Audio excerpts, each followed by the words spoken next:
Hello guys, तो movie की शुरुआत में हमें दो लोगों को दिखाया जाता है जो कि अंटार्कटिका में एक फिल्म शूट करने के लिए आए थे। आर्कटिक पर जाने के लिए उनको एक शिप पर सफर करना था। एयरपोर्ट पर सवारी ना मिलने की वजह से ये लोग एयरपोर्ट तक पहुंचने में देर कर देते हैं, लेकिन तकदीर अच्छी थी कि अभी भी शिप वहां पर उन दोनों का इंतजार कर रही थी। एयरपोर्ट पर इनका सामान भी खो चुका था जिसमें उनकी शूटिंग की वस्तुएं थी। अब फिल्म शूट करने के लिए ये लोग यहाँ के एक लोकल आदमी अपना गाइड बना लेते हैं जिसका नाम है रॉय। ये लोग अब अपनी शिप में चढ़ जाते हैं और इन लोगों का सफर अब शुरू हो जाता है। इस शिप में कई और लोगों भी सफर कर रहे होते हैं। सभी बहुत ज्यादा खुश और एक्साइटेड थे। रॉनी और एज अपनी फिल्म बनाना शुरू कर देते हैं जिसकी शुरुआत में रॉय रिकॉर्ड करता है, लेकिन उसके काम से ये दोनों ज्यादा खुश नहीं थे। लेकिन क्या करें, उनकी मजबूरी है। इनको इस टाइम कोई दूसरा कैमरामैन भी नहीं मिल सकता। रॉय काफी अजीब था। रॉय के पास हमेशा एक बॉक्स होता था जिसके अंदर पुराने जमाने की रेडियो जैसा कोई सामान था। वो इस बॉक्स को कभी भी अपने से दूर नहीं होने देता था, लेकिन वो खाना खाने के बाद वो गलती से वो उस बॉक्स को टेबल पर ही छोड़ जाता है। रॉनी जो इस बॉक्स को लेकर हमेशा से सोचता था है कि आखिर इस बॉक्स में है क्या, क्योंकि रॉय इसे हमेशा अपने साथ लेकर फिरता है। उसने खोलकर देख लिया, हेडफोन लगाकर उसने डिवाइस ऑन की, लेकिन उसमें कोई रिकॉर्डिंग नहीं थी। इसके अंदर बस अजीब सी एक आवाज थी जो उसने एज को भी सुनाई। तभी उन्होंने देखा कि अचानक से रॉय आ रहा है। जल्दी से उन्होंने डिवाइस बंद करके वो हेडफोन वापस उस बॉक्स में डालकर बॉक्स को बंद कर दिया और रॉय जल्दी से आकर इस डिवाइस को यहाँ से ले जाता है। इसके बाद ये दोनों रॉय को बाहर के नज़ारे रिकॉर्ड करने के लिए भेज देते हैं और एज अपनी फैमिली से कांटेक्ट करने की कोशिश करता है, लेकिन पता चला कि यहाँ से कांटेक्ट किया जा ही नहीं सकता क्योंकि यहाँ समुद्र के बीचों बीच कोई सिग्नल नहीं है। और यहाँ हमें मालूम पड़ता है कि एज की वाइफ उसे नाराज थी। इसके बाद हमें दिखाया गया कि रॉनी दोबारा फिल्म शूट करने लगा था। उसने इस शिप के कैप्टन का इंटरव्यू लिया। उसने कैप्टन से सवाल किया कि लोग अंटार्कटिका पर रहते क्यों है, ये दुनिया से बिल्कुल अलग इतनी खतरनाक जगह है, यहाँ तो सिग्नल भी नहीं आता। जिसपे कैप्टन ने कहा कि ये जगह प्रकृति के बहुत करीब है और लोग अपने सुकून के लिए यहाँ आते हैं। इंटरव्यू खत्म होते ही रॉनी ने देखा कि दूर एक पक्षी की आंखों से खून निकल रहा था। ये बहुत ही अजीब वाकयात थी। रॉनी रॉय को भी ये पक्षी दिखाना चाहता था, लेकिन उससे पहले ही वो बर्ड वहाँ से उड़ जाता है। अब कंफ्यूज्ड रॉनी अब केबिन के अंदर चला गया जहाँ पर एज दो साइंटिस्ट से बात कर रहा था। ये साइंटिस्ट रिसर्च कर रहे थे कि कैसे सोनिक तरंगे दुनिया को खत्म कर सकती है। एज काफी गौर से इनकी बातें सुन रहा था। रॉनी के आने के बाद साइंटिस्ट यहाँ से चले जाते हैं। रॉनी और एज आपस में बातें करना शुरू कर देते हैं जहाँ एज बहुत ज्यादा परेशान था अपनी फैमिली की वजह से। रॉनी ने उसे हौसला दिया। तभी वह एलन को बाहर होने वाले विचित्र क्रिया के बारे में बात नहीं वाला था। तभी ये लोग जब बाहर गए तो वहाँ पर बहुत ही अजीब नजारा देखने को मिला। एक सील अपने ही बच्चे को काट के खा रही थी और ऐसा खतरनाक नजारा जिंदगी में वो पहली देख रहे थे। कैप्टन भी कहता है कि वो इतने सालों से यहाँ है, लेकिन आज से पहले उन्होंने ऐसा नजारा कभी नहीं देखा। वो डर चुके थे। सभी मुसाफिर को वो अंदर की तरफ ले जाने लगे जबकि रॉय उस सबको रिकॉर्ड करने लगा। एज और रॉनी भी इसे फिल्म का पार्ट समझते हुए इस पर बात करते हैं और फिर अपनी बाकी साथियों के पास चले जाते हैं जहाँ पर कैप्टन भी फिश पकड़ रहे थे। इन सब के लिए रॉनी का तो दिल नहीं चाहा, इसलिए रॉनी और रॉय ने उसे नहीं खाया, लेकिन एज ने उस फिश को खा लिया और खाने के बाद से ही उसकी तबीयत खराब होने लगी। एज को वोमिटिंग होने लगी और वो अंदर की तरफ चला गया। रॉय और रॉनी अभी भी फिल्म का काम कर रहे थे। तभी अचानक शॉन ने नोटिस किया कि हवा में परिंदों के उड़ने की आवाज कुछ ज्यादा हो गई है। उसने सर उठा के देखा तो परिंदे एक लाइन में नहीं उड़ रहे थे और उनकी फड़फड़ाने की आवाज बहुत ज्यादा थी। अचानक से वो परिंदे गायब होने लगे। इससे पहले कि वो ये सब कुछ नोटिस कर पाता कि वो मुड़कर देखा कि यहाँ के सभी लोग गायब हो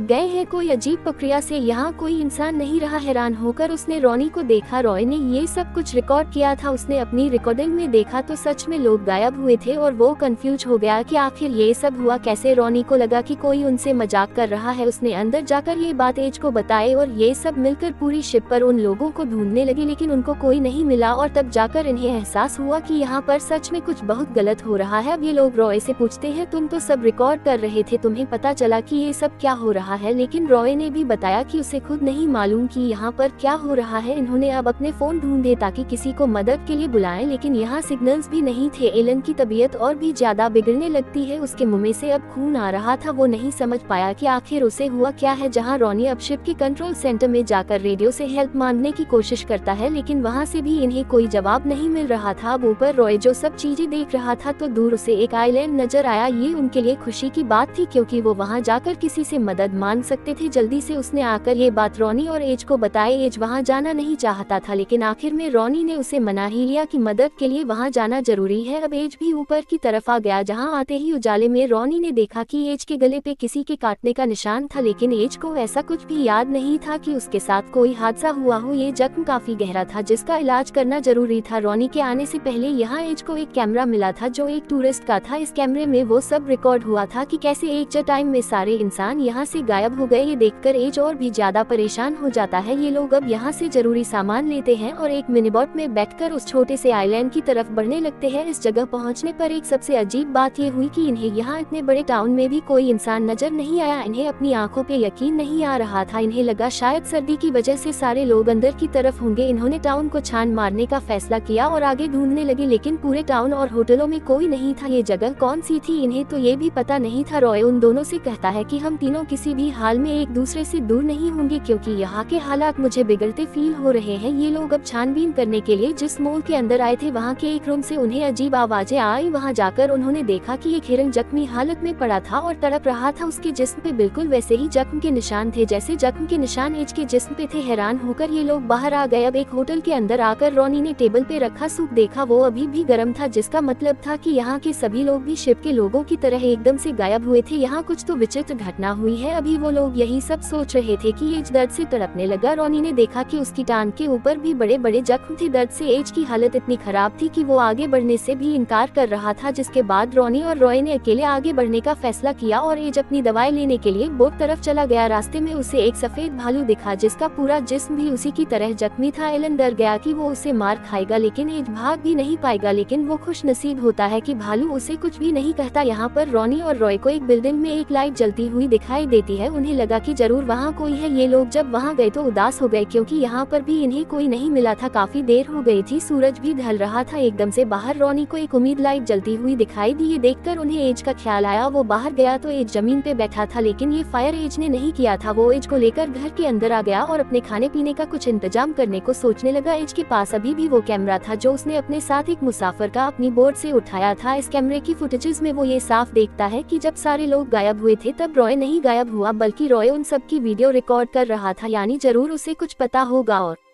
उसने जरूर इन सब से कुछ छुपाया है। एज फौरन ये बात रॉनी को बताना चाहता था, लेकिन रॉनी इस टाइम अकेले नहीं बल्कि रॉय के साथ उसके पास आया। उन्होंने फैसला किया कि ये लोग जल्दी इस आइलैंड से निकल जाएंगे। इनके पास एक मिनीबॉट तो थी ही, लेकिन अब उसमें प्रॉब्लम थी कि फ्यूल कम था। रॉनी ने फैसला किया कि वो फ्यूल इकट्ठा करेगा बाहर मौजूद इन करों में से, जबकि एज के पास यहाँ रॉय रुका। रॉय समझ गया था कि एज उसे कुछ बताना चाहता है रॉनी को, इसलिए उसने एज के कान के ऊपर वही हेडफोन्स लगा दिए और उसे वही साउंड वेव सुनाने लगा जो कुछ देर पहले वो खुद भी सुन रहा था। इतने खतरनाक माहौल में भी यह उसे सुनना भूला नहीं था। खैर एज भी ये सुनते सुनते सो गया। फ्यूल भरने के बाद जब रॉनी एज को लेने के लिए आया तो उसने एज के पास पड़ा कैमरा देख लिया और वो सारी फुटेज भी देख ली, जिसमें साफ साफ ये दिखा कि रॉय ने उन सारी चीजों की फुटेज बनाई थी और रॉय उनसे कुछ छुपा रहा था। ये देखते ही वो बाहर की तरफ भागा और उसने रॉय को पकड़ लिया। उसने रॉय को खूब पीटा इसलिए कि रॉय उन्हें सच्चाई बता दे कि आखिर इस जगह पर चल क्या रहा है। इतनी मार खाने के बाद आखिर रॉय भी मान गया, ये बताने के लिए कि इस जगह पर एक खास तकदीर का एक्सपेरिमेंट चल रहा था सुपर वेव्स को लेकर, जो वेव्स इतनी खतरनाक थी कि एक ही बार में किसी भी प्लेनेट को तहस महस कर सकती थी। वो इस तरह से इंसानों को खत्म करती है कि इंसानों का नामो निशान मिट जाता है। और उस टाइम भी जब सब लोग गायब हुए तब यही सुपरसोनिक वेव्स इस्तेमाल की गई थी, जिसकी वजह से सब लोग मारे गए। और ये यहाँ की आर्मी का हिडन एक्सपेरिमेंट था। मैं, तुम और एज इसलिए बच गई क्योंकि हमने वो साउंड वेव सुन रखा था जो साइंटिस्ट ने हमें दिया था और इसे हमारे दिमागों पर उस सोनिक वेव का असर नहीं हुआ। मैं जानता था कि तुम दोनों ने भी वो साउंड वेव सुन ली है, इसलिए तो तुम लोग आज मेरे सामने जिंदा हो। मैं तुम्हारे लिए ये फुटेज रिकॉर्ड करने यहाँ नहीं आया था, बल्कि मुझे आर्मी वाले ने यहाँ भेजा था। और अब जबकि तुम ये सारी बातें सच जान चुके हो तो अब तुम दोनों के साथ साथ मुझे भी मार दिया जाएगा, क्योंकि मुझे ये सब सीक्रेट रखना था और मैं यह बातें सीक्रेट नहीं रख पाया। सब बातें सुनकर रॉनी सदमे में आ गया था। उसने पूछा फिर एज के जिस्म पे जख्म कैसे है? तब उसने बताया कि ये सुपरसोनिक वेव्स की वजह से हुआ है। उसने असल में कैप्टन की दी हुई फिश खाई थी जो पहले ही भी उन वेव्स से इन्फेक्टेड थी, इसलिए वो थोड़ा बीमार हो गया, लेकिन वो मरा नहीं। इसके बाद दोबारा रॉय बताता है कि मुझे आर्मी ने एक सैटेलाइट फोन दिया था जिसे मैं उनसे बातें कर सकूं और वो मुझे यहाँ से बचा ले, लेकिन अब मैं उनसे भी बात नहीं कर पा रहा, जिसका साफ मतलब है कि अब किसी भी पल हम तीनों भी मारे जाएंगे। रॉनी ये सारा सच जब एज को बताने के लिए आया तो उसने देखा कि एज पहले से ही मरने की हालत में है। एज ने अपनी फैमिली के लिए एक लास्ट मैसेज टेक्स्ट किया और बाद में रॉनी ने उसके फोन और सारी चीजें एक बैग में डालकर नदी में फेंक दी ताकि किसी को तो ये मिल पाए। जबकि यहाँ दूसरी तरफ देखने को मिला कि रॉय अभी भी आर्मी से कांटेक्ट करने की कोशिश में था। फिर अचानक हमें एक गोली चलने की आवाज आए और दिखाया गया कि रॉय पर किसी ने गोली से हमला करके उसे मार दिया है। मारने वाला कहाँ था ये नहीं दिखाया गया। रॉनी जहाँ छुपा हुआ था वहाँ से छुपकर ये सारी चीजें देखी और ये देखकर वो डर गया। तभी इसी समय उसके पास की फोन की रिंग बजी और वो समझ गया कि ये आर्मी वाले ही होंगे, क्योंकि पहले ये सारे फोन काम नहीं कर रहे थे। वो ये भी बात समझ गया कि आर्मी वाले अब उन्हें मार देंगे। अब यहाँ पर यह फिल्म खत्म हो जाती है। वीडियो अच्छी लगे तो लाइक करते जाना।